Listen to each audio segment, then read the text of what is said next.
mtu na mtu mwenyewe usijui. Bwana Yesu asifiwe. Bwana Yesu asifiwe. Ukazitoa habari za mtu za kutosha, tukikupa karatasi unaweza kutujaanzia hata peji 10, unamuelezea huyo mtu lakini kumjui. Unajua habari zake. Ndivyo ilivyo leo katika ulimwengu tunaoishi. Ulimwengu uliovurugikiwa, ulimwengu uliochanganyikiwa, ulimwengu uliopoteza mwelekeo. Watu wengi wako kanisani hawajui Mungu, wanajua habari za Mungu.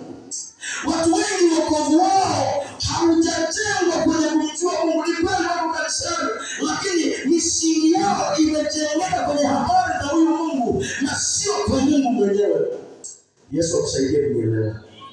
Bwana Yesu asifiwe. Amen. Wale ambao mliwahi kwenda shule, unaweza kama ulisoma kuna somo linaitwa historia. Bwana Yesu asifiwe. Somo linaitwa nini? Historia. Sawa? Kuna vitu vingi utafundishwa, utasoma.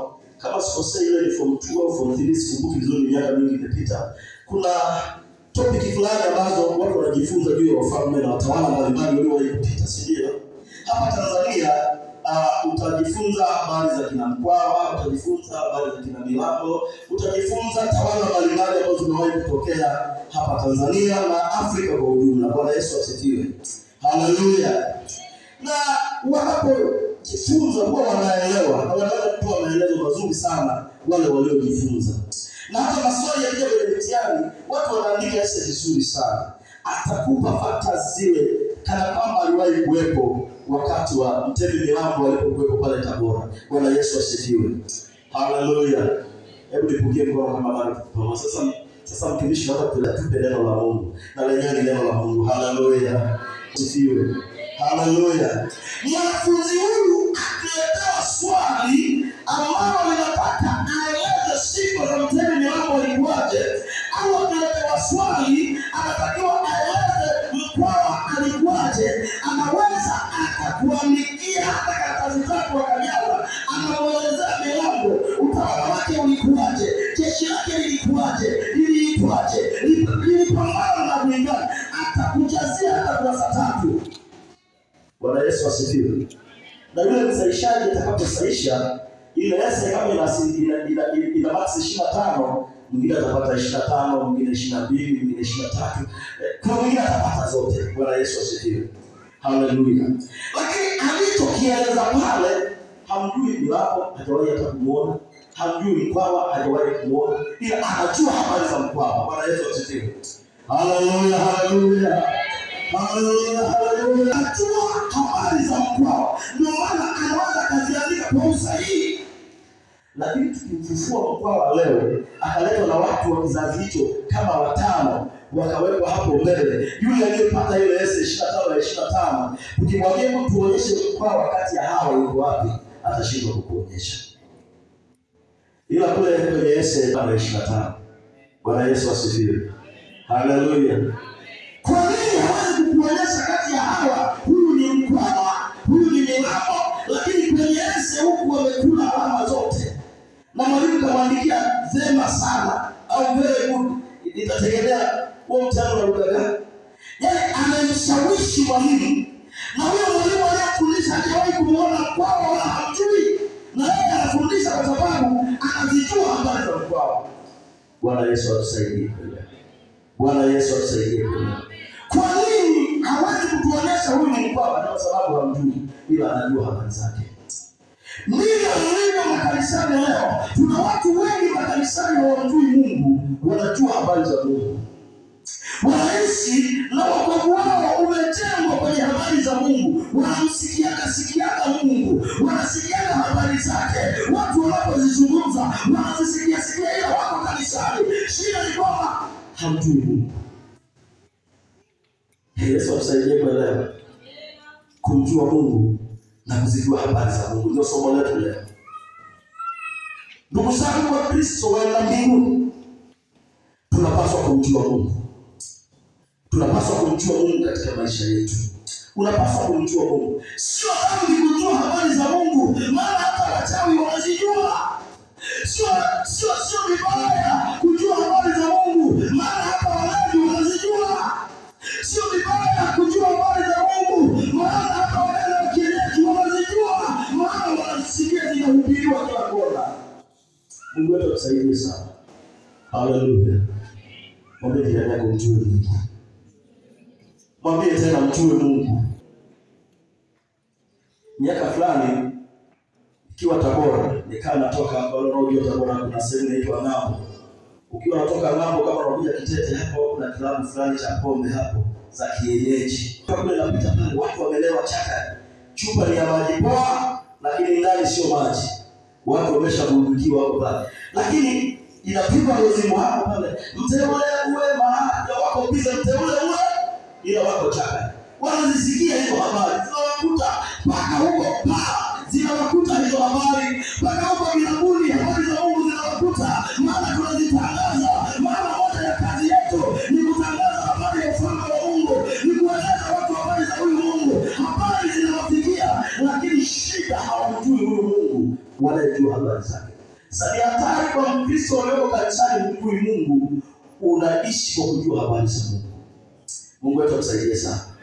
Bwana Yesu atusaidie kuelewa kumjua Mungu na kujua habari zake. Wako busy mteule ule ila wameshalewa chaka. Sawa? Amen. Ila ujumbe wa Roho anapo wae. Kwa kumjua mtu, utamjuaje mtu? Ni lazima umuone. Bwana Yesu asifiwe.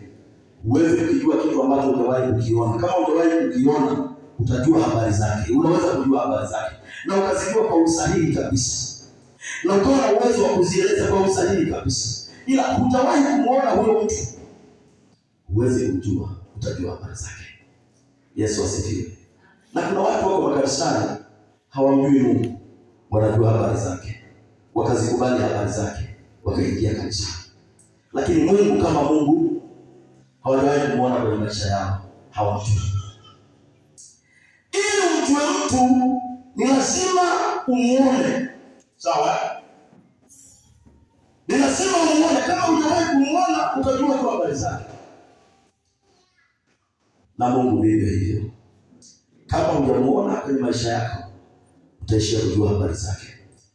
Na ili umuone kuna taratibu zake. Bwana Yesu asifiwe. Lakini pia viwango vya kumjua mtu vinatofautiana. Yesu asifiwe. Viwango vya kumjua mtu fulani pia tunafanya nini? Vinatofautiana. Bwana Yesu asifiwe. Kiwango cha kumjua mtu kinategemea na ukaribu wako na huyo mtu. Yaani ule ukaribu wako na huyo mtu ndio utakaoamua kiwango cha kumjua huyo mtu. Yesu asifiwe. Bwana Yesu asifiwe. Wewe umeniona, unanijua. Wewe ni mchungaji Kito, ni mhasibu wa jimbo la Shinyanga, unanijua. Lakini kiwango unachonijua wewe ni tofauti na kiwango unavyonijua. Bwana Yesu asifiwe. Kiwango utakachonijua wewe ni tofauti na watoto wangu wanavyonijua. Kwa sababu wewe utanijua kama mhasibu wa jimbo, wewe utanijua kama mchungaji, wewe utanijua kama mtu fulani, lakini wao wananijua kama baba. Bwana Yesu asifiwe. Akiishiwa daftari anakuja. Bwana Yesu asifiwe.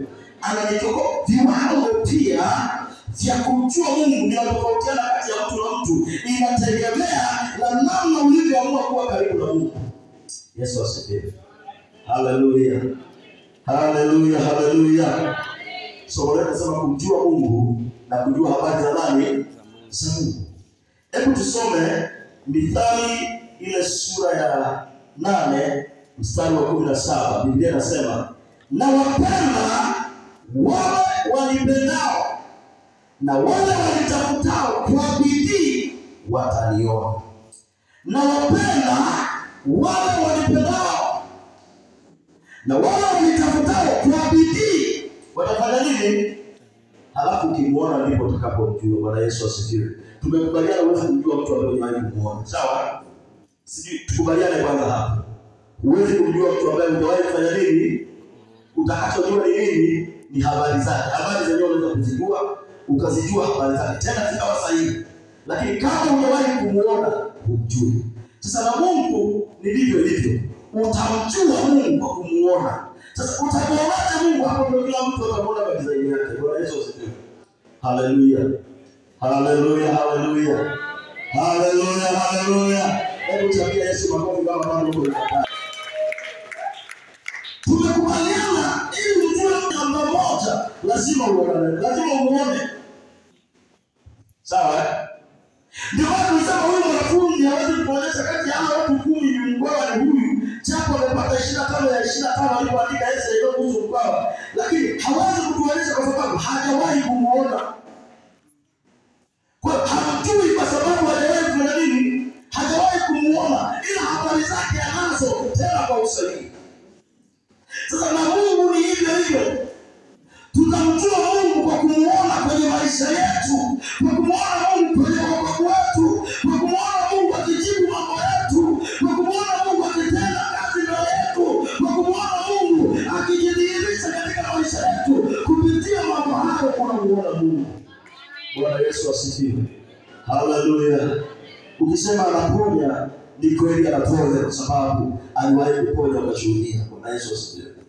Haleluya, haleluya. Haleluya, haleluya. Kumjua Mungu na kujua habari za Mungu. Kanuni za kumjua Mungu ni kumuona, na nasema wanaomuona ni wale wanaomtafuta kwa bidii. Yaani haonekani ovyo ovyo. Sema amina. Sema amina.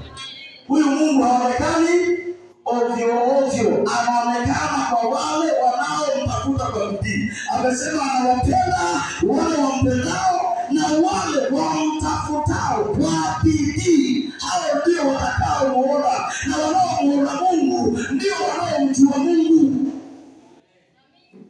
Wangapi mnanielewa leo? Au nimeshabaki peke yangu sababu ya historia, sisi hapa tuko darasani. Yesu asifiwe. Yesu asifiwe. Kumjua Mungu na kujua habari. Tofauti uliopo kati ya kujua Mungu na kujua habari za Mungu. Anasema wamtafutao kwa bidii ndio watakaomuona. Lakini kumuona kunakufanya tumjue Mungu. Lakini tukishamjua kuna viwango vya kumjua huyu Mungu, na vyenyewe vina mambo yake yatakayoamua kiwango chako cha kumjua Mungu kiwe cha level ipi. Hatutaka tulingane mpaka Yesu anarudi. Na wote tutakuwa tumeokoka na mbinguni tumeenda. Lakini viwango vya kumjua huyu Mungu havitakaa vifanane, kwa sababu kila mtu ana bidii yake ya kumtafuta huyu Mungu amuone. Kila mtu ana namna yake anavyojiweka karibu na Mungu. Kiwango chako cha kumjua Mungu kinategemea una ukaribu gani na Mungu. Umetengeneza connection ipi na Mungu. Umetengeneza ukaribu upi na Mungu. Kadiri unavyokuwa karibu na Mungu, ndivyo kiwango chako cha kumjua Mungu kinapoongezeka. Bwana Yesu asifiwe. Ayubu anatufundisha habari hii ya viwango vya kumjua Mungu. Hebu tuangalie sasa, mchungaji unaongea tu, tusikilize Ayubu anazungumza nini kwa habari hiyo ya watu.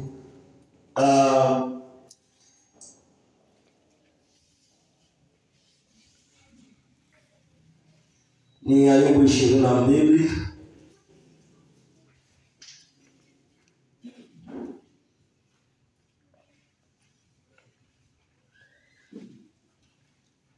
Tuangalie Ayubu 22.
Kitabu kile cha Ayubu 22 nadhani mstari wa 9 kama sikosea. Anasema mjue sana Mungu. Ni Ayubu 22:21. Hebu aliyepata tusomee huo mstari.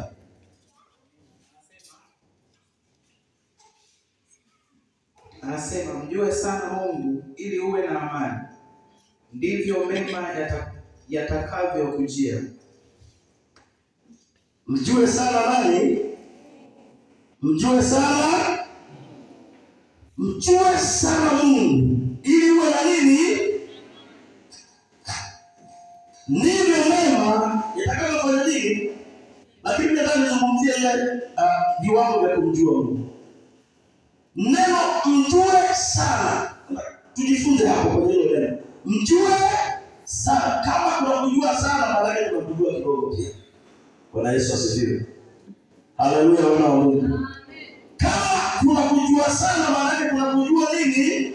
Kidogo. Ayubu anasema mjue sana. Yaani usimjue tu kidogo, mjue sana. Maana yake ni ile, utakapomjua sana, ndivyo kiwango chako cha kujua huyo Mungu hakitafanana na yule anayemjua kidogo. Yesu asifiwe. Haleluya. Shida nyingi makanisani leo zinatusumbua makanisani kwa sababu watu wengi hawamjui Mungu, wanajua habari za Mungu. Ndio maana wako tayari hata kukunjana kanisani. Ukileta na kabali na kula, ila wako wapi? Shida ni nini? Watu hawa hawamjui Mungu, wanajua habari za Mungu. Hello. Amen. Hello. Hello.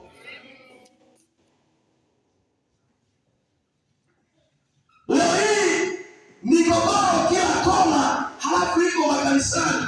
Shida ni nini? Maana tumekuja kumwabudu Mungu, tumekuja kwa ajili ya Bwana. Tatizo ni nini? Watu hawamjui Mungu, wanajua habari za Mungu, wako kanisani. Kwa akisifuliwa tu kidogo, ule mtu wa kale unanyanyuka asilimia zote. Ukikaa vibaya makofi unakula na uko kanisani.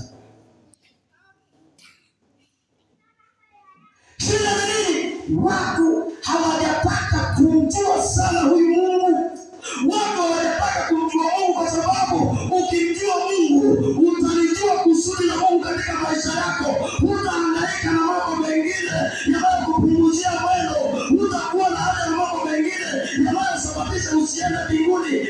Upo kanisani, ukimjua Mungu sawasawa. Ukimjua Mungu sawasawa, Roho Bwana anakaa ndani yako.